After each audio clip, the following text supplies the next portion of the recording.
bien commencé déjà hier. C'est la deuxième journée. Nous avons fait un entraînement sur la base du jeu collectif avec aussi des applications techniques. En effet, il y a deux nouveaux joueurs. C'est Samadou qui vient de Banigansé et c'est Bachirou qui vient du champion le Coton FC. Donc, on les a intégrés pour la première fois dans notre équipe et on a retrouvé aussi des garçons qu'on n'avait pas la dernière fois.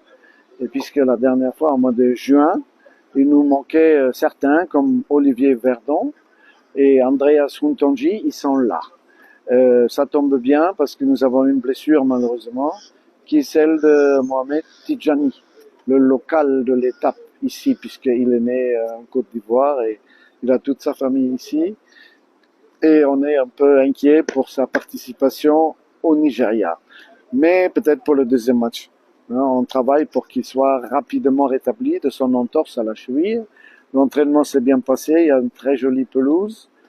Ils ont des structures ici en Côte d'Ivoire qui nous permettent de bien travailler. Et on aura encore 2 entraînements avant de partir demain et jeudi matin. D'accord. Coach, vous partez au Nigeria, un territoire que vous maîtrisez très bien. Est-ce qu'on peut déjà dire que c'est un territoire conquis pour vous?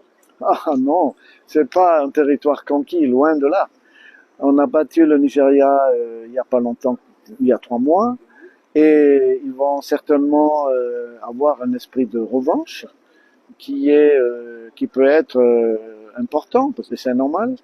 Ils n'avaient pas certains joueurs qui sont là maintenant. Je parle notamment du joueur élu meilleur joueur d'Afrique à la CAN, Ekong, le capitaine. Et il y a Osimhen qui sera là cette fois-ci. Il n'était pas là la dernière fois. Et derrière aussi, ils ont des apports. Ola Aina est là.